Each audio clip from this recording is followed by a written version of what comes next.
నమస్కారం. జనార్దన్ ఇన్సైట్ కు స్వాగతం. వెస్ట్ బెంగాల్ 294 అసెంబ్లీ స్థానాలు. భారత రాజకీయాల్లో వెస్ట్ బెంగాల్ ఎలక్షన్స్ అంటే అదొక సపరేట్ ఎమోషన్. 2021లో కేలా హోబే అంటూ జాతీయ స్థాయి నాయకులను ఢీకొని మూడోసారి అధికారంలోకి వచ్చిన మమతా బెనర్జీ ఇప్పుడు 2026లో మునుపెన్నడూ లేని సవాళ్లను ఎదుర్కొంటున్నారు. వరుస స్కామ్లు, సందేశ్ ఖాళీ లాంటి నినాదాలతో 15 ఏళ్ల ప్రభుత్వ వ్యతిరేకత ఒకవైపు, ఎలాగైనా బెంగాల్లో కాషాయ జెండా ఎగురవేయాలని అమిత్ షా, నరేంద్ర మోదీలు రచిస్తున్న వ్యూహాలు మరోవైపు. బెంగాల్ పాలిటిక్స్ ఎప్పుడూ ఒక మిస్టరీనే. పైకి కనిపించేంత ప్రశాంతంగా లోపల ఉండవు. ఫేజ్ 1లో రికార్డు స్థాయిలో నమోదైన 92.88% ఓటింగ్ కేవలం ఒక నంబర్ కాదు, అది ఒక పొలిటికల్ సునామీకి సంకేతం. ఈ రోజు వీడియోలో మనం పైపైన మాటలు కాదు, బెంగాల్ను భౌగోళికంగా, సామాజికంగా విడదీసి చూద్దాం. మమతా బెనర్జీ లక్ష్మీ బండార్కు బీజేపీ అవినీతి వ్యతిరేక అస్త్రానికి మధ్య గ్రౌండ్లో అసలు ఏం జరిగింది? ఈ వీడియోలో వెస్ట్ బెంగాల్ గ్రౌండ్ రియాలిటీ ఏంటి, దీది బలం ఏంటి, బీజేపీ వ్యూహం ఏంటి అనేది పూర్తి ఇన్డెప్త్తో అనలైజ్ చేద్దాం. మొదటగా బెంగాల్ పాలిటిక్స్ హిస్టరీ ఏంటి, టీఎంసీ ముందున్న అతిపెద్ద సవాళ్లు ఏంటి, దేనిపై వ్యతిరేకత ఉంది, మమతా బెనర్జీ బ్రహ్మాస్త్రాలు ఏంటి, గేమ్ చేంజర్స్ ఏంటి, బీజేపీ మాస్టర్ ప్లాన్ ఏంటి, బీజేపీ స్ట్రాటజీ ఏంటి, ఇక్కడ సైలెంట్ కిల్లర్స్ ఎవరు, ఈ మొత్తం ఎపిసోడ్లో నేషనల్ లెవెల్లో ఇంపాక్ట్ ఎలా ఉండబోతుంది, వీటన్నింటినీ కంప్లీట్గా ఇన్డెప్త్గా అనలైజ్ చేద్దాం. ఈ అనాలిసిస్ తర్వాత బెంగాల్పై మీకు పూర్తి క్లారిటీ రావడం గ్యారంటీ. ఫస్ట్ మనం బెంగాల్ హిస్టరీ మరియు బెంగాల్ పాలిటిక్స్ డిఎన్ఏ ఏంటో చూద్దాం.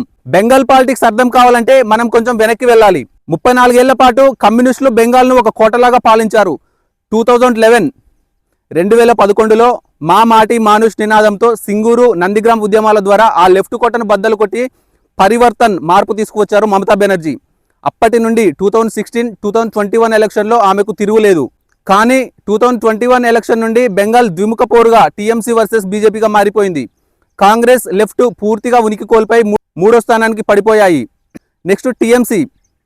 తృణమూల్ కాంగ్రెస్ ముందున్న అతిపెద్ద సవాళ్లు, దేనిపై వ్యతిరేకత ఉంది అనేది చూద్దాం. ఈసారి దీదీకి ఎన్నికలు అంత సులువు కాదు, ఎందుకంటే గ్రౌండ్ లెవెల్లో విపరీతమైన ప్రభుత్వ వ్యతిరేకత కనిపిస్తుంది. దీనికి 3 ప్రధాన కారణాలు ఉన్నాయి. ఒకటి, కుంభకోణాల పరంపర, స్కామ్స్. రెండవది, సందేశ్ ఖాళీ, మహిళా భద్రత. మూడవది, నిరుద్యోగం, ఇండస్ట్రీస్ లేకపోవడం. ఇప్పుడు ఈ మూడింటిని ఒక్కొక్కటిగా చూద్దాం. మొదటగా చూసుకున్నట్లయితే కుంభకోణాల పరంపర, scams. School service commission scam, ration scam, బొగ్గు కుంభకోణం. ఈ స్కామ్లలో పార్థా చటర్జీ, జ్యోతిప్రియ మల్లిక్ లాంటి దీది కేబినెట్ మంత్రులే జైలు పాలయ్యారు. వాళ్ళ ఇళ్లలో దొరికిన కోట్ల రూపాయల కట్టలు బెంగాల్ మిడిల్ క్లాస్ ఓటర్లను, యువతను తీవ్రంగా ఆలోచింపజేశాయి. రెండవది చూసుకున్నట్లయితే సందేశ్ ఖాళీ మరియు మహిళా భద్రత. మహిళా ఓటర్లు దీదీకి అతిపెద్ద బలం. కానీ సందేశ్ ఖాళీలో టీఎంసీ నాయకుడు షేక్ షాజహాన్ అనుచరులు స్థానిక మహిళలపై చేసిన దౌర్జన్యాలు, భూ కబ్జాలు రాష్ట్ర వ్యాప్తంగా సంచలనం సృష్టించాయి. ఇది మహిళా ఓటర్లలో కొంత భయాన్ని, పార్టీపై కోపాన్ని పెంచింది. మూడవది చూసుకున్నట్లయితే నిరుద్యోగం, ఇండస్ట్రీలు లేకపోవడం. బెంగాల్ యువత ఉద్యోగాల కోసం ఇతర రాష్ట్రాలకు వలస వెళ్తున్నారు. పారిశ్రామికాభివృద్ధి లేకపోవడం పెద్ద మైనస్. మరి ఇక్కడ మమతా బెనర్జీ బ్రహ్మాస్త్రాలు ఏంటి, గేమ్ చేంజర్స్ ఏంటి? ఇన్ని నెగిటివ్స్ ఉన్నా కూడా దీదీని ఢీకొట్టడం ఎందుకు కష్టం అంటే ఆమె దగ్గర ఉన్న అద్భుతమైన సంక్షేమ పథకాలు, స్థానిక సెంటిమెంట్. అవేంటో చూద్దాం ఒకసారి. మొదటగా చూసుకున్నట్లయితే లక్ష్మీర్ బాండర్, రెండవది బెంగాల్ సెంటిమెంట్, మూడవది మైనారిటీ ఓట్ బ్యాంక్. వీటిని ఒక్కొక్కటిగా చూద్దాం. మొదటగా లక్ష్మీ బాండార్. ఇది బెంగాల్ పాలిటిక్స్లో గేమ్ చేంజర్.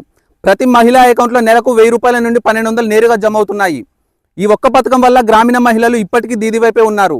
వీటితో పాటు కన్యాశ్రీ, స్టూడెంట్ క్రెడిట్ కార్డ్, స్వాస్థ్య సాధి, హెల్త్ ఇన్సూరెన్స్ లాంటివి ఓటు బ్యాంకును కాపాడుతున్నాయి. రెండవది చూసుకున్నట్లయితే బెంగాలీ సెంటిమెంట్. బీజేపీ నాయకులను బొహిరాగోతో, బయటి వ్యక్తులు అని ముద్ర వేయడంతో టీఎంసీ సక్సెస్ అవుతుంది. బెంగాల్ సంస్కృతిని కేవలం దీది మాత్రమే కాపాడగలదనే నేరేటివ్ను బలంగా ప్రజల్లోకి పంపుతున్నారు.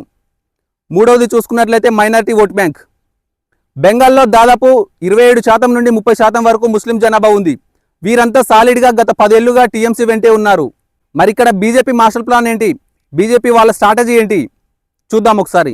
2016లో కేవలం 3 సీట్లు ఉన్న బీజేపీ 2021 నాటికి 77 సీట్లకు చేరుకుంది. మరి ఈసారి అధికారం చేపట్టడానికి వాళ్ళ వ్యూహం ఏంటి?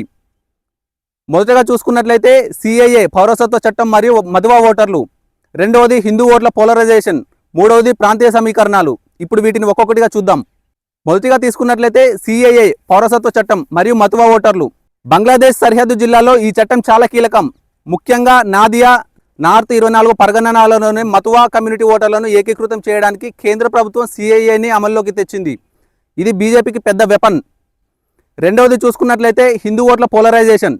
సందేశ్ ఖాళీ ఘటనను, రామనవమి అల్లర్లను బేస్ చేసుకొని బెంగాల్లో హిందువులకు రక్షణ లేదు అనే పాయింట్ను బీజేపీ బలంగా వినిపిస్తోంది. టీఎంసీ కేవలం మైనారిటీల బుజ్జగింపు రాజకీయాలు చేస్తుందని టార్గెట్ చేస్తున్నారు. మూడవది చూసుకున్నట్లయితే ప్రాంతీయ సమీకరణాలు. నార్త్ బెంగాల్లోని కూచ్ బెహార్, డార్జిలింగ్, జల్పాయిగురి ప్రాంతాల్లో రాజ్బన్షీలు, టీ గార్డెన్ వర్కర్ల మద్దతుతో బీజేపీ చాలా బలంగా ఉంది. దీనిని దక్షిణ బెంగాల్కు విస్తరించాలని సువేందు అధికారి, సుకాంత మజుందార్ ప్రయత్నిస్తున్నారు. ఇప్పుడు మ్యాచ్లో సైలెంట్ కిల్లర్స్ గురించి మాట్లాడుకుందాం. వీళ్ళే లెఫ్ట్ కాంగ్రెస్ మరియు ఇండియన్ సెక్యులర్ ఫ్రంట్. వీరికి గెలిచే బలం లేదు, కానీ ఓడించే బలం ఉంది. ఈ కూటమి ఎవరు ఓట్లు చీలుస్తుంది అన్నదే 2026లో అసలు ట్విస్ట్. ఒకవేళ వీరు యాంటీ టీఎంసీ ఓట్లను చీలిస్తే బీజేపీ నష్టపోయి మమతా బెనర్జీ గెలుస్తుంది. ఒకవేళ వీరు మైనారిటీ ఓట్లను చీలిస్తే ముఖ్యంగా ఐఎస్ఎఫ్ వల్ల టీఎంసీ నష్టపోయి బీజేపీకి లాభం జరుగుతుంది. సో ఫైనల్గా చెప్పాలంటే 2026 వెస్ట్ బెంగాల్ ఎలక్షన్స్ అనేవి సంక్షేమ పథకాలు, వెల్ఫేర్ వర్సెస్ అవినీతి లేదా వ్యతిరేకత మధ్య జరిగే పోరు. మమతా బెనర్జీ గెలిస్తే జాతీయ స్థాయిలో ఆమె అన్డిఫీటెడ్ లీడర్గా నిలబడతారు.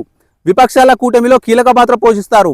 ఒకవేళ నరేంద్ర మోడీ, అమిత్ షాల వల్ల వ్యూహాలు ఫలించి బీజేపీ బెంగాల్లో జెండా ఎగరేస్తే అది తూర్పు భారతదేశ ముఖ చిత్రాన్ని పూర్తిగా మార్చేసి చరిత్ర సృష్టిస్తుంది. ఇది పశ్చిమ బెంగాల్ రాజకీయాల పూర్తి చిత్రం. ఈ రెండు పార్టీల వ్యూహాల్లో ఏది సక్సెస్ అవుతుందని మీరు భావిస్తున్నారు? కామెంట్స్లో మీ అనాలిసిస్ రాయండి. ఈ డీప్ ఎక్స్ప్లెనేషన్ మీకు నచ్చితే లైక్ చేసి ఎడ్యుకేషనల్ పాలిటిక్స్ కోసం జనార్దన్ ఇన్సైట్ను తప్పకుండా సబ్స్క్రైబ్ చేసుకోండి. నెక్స్ట్ కేరళ, అస్సాం రాష్ట్రం అనాలిసిస్తో నెక్స్ట్ వీడియోలో మళ్ళీ కలుద్దాం. నమస్కారం, జై హింద్.